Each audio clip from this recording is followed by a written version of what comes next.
Joining us now is Robert Drbul, consumer retail analyst at BTIG. Robert, how much of this Nike call in particular is about its new CEO gaining traction in a turnaround? How much is about consumer strength overall? Hi, John. I think overall it's a little bit of both. From our perspective, I think Elliott Hill is definitely laying the right foundation for the turnaround, but we're definitely very measured in terms of how quickly it can happen. And, but when we think of where the progress that they're making with the focus on innovation, when you look at 26 and you think about the sporting events of, the Winter Olympics followed by the World Cup in the summer, we think these key sport moments tend to be pretty big opportunities for the athletic space, including Nike, throw Adidas in there as well. But we just feel like this is a company that is on its way with the recovery. And we think that 26, we should start to see a lot more tangible evidence of the progress. A lot of questions in next year on the stimulus end as well as the tariff impact. And as you look at TJX, which has been a very successful, very savvy kind of off-price retailer, how do you tell that story through TJX?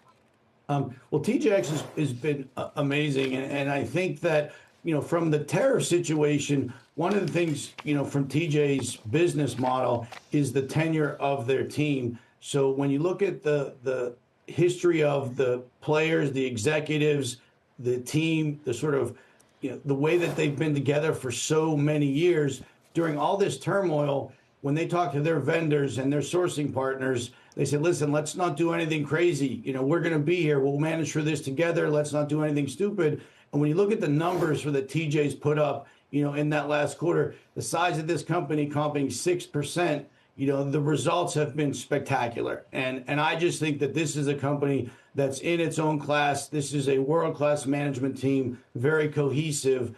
The consumers love the treasure hunt. Consumers love value. And they're winning both in apparel, they're winning in home. And we expect that to continue, tariffs, no tariffs. This is a company with a tremendous merchandising acumen.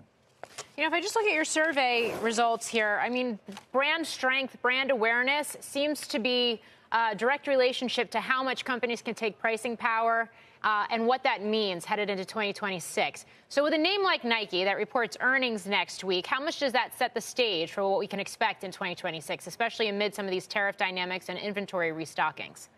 Well, in the pricing survey, what I would point out is that within Nike's brand portfolio, when you look closely, at the Nike brand, at the Jordan brand, at the Converse brand, these are some of the top strengths around the ability to take price.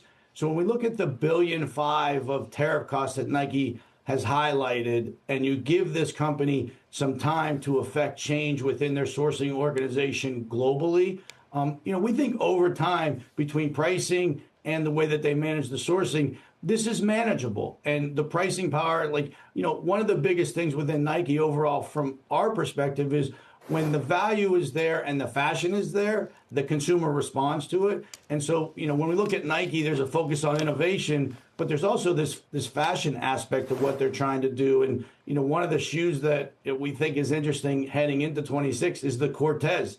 I think it's 1972 shoe and it's catching some interest. And when everybody focuses on, the innovation pipeline, but I think a lot of times some of the biggest shoes, within footwear can be sort of vintage, heritage, retro type shoes. Winter Olympics, World Cup, going to be a big sporting events here. I always think about the impact of that on media rights, but what does it mean for retailers? I think in athletic, it tends to be a very strong driver. It creates a lot of interest.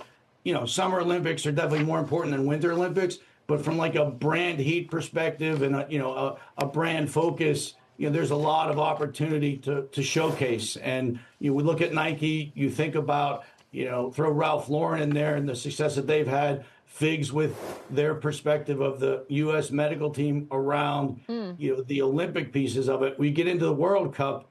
The last time we did this, I think Adidas has thrown out $1 billion revenue number around the World Cup. Nike hasn't really thrown out a number, but when you go back to the last World Cup, sales in footwear, I think we're up 25% for the size of Nike. And when you think about the opportunity, this is the first time in 32 years that the World Cup's in the U.S. Yeah. And I think it's a big opportunity for the industry and I think Nike will put some marketing muscle and some dollars behind it. Okay. And we think it should have a positive impact on the industry, and I think Nike should be a big beneficiary of it. All righty.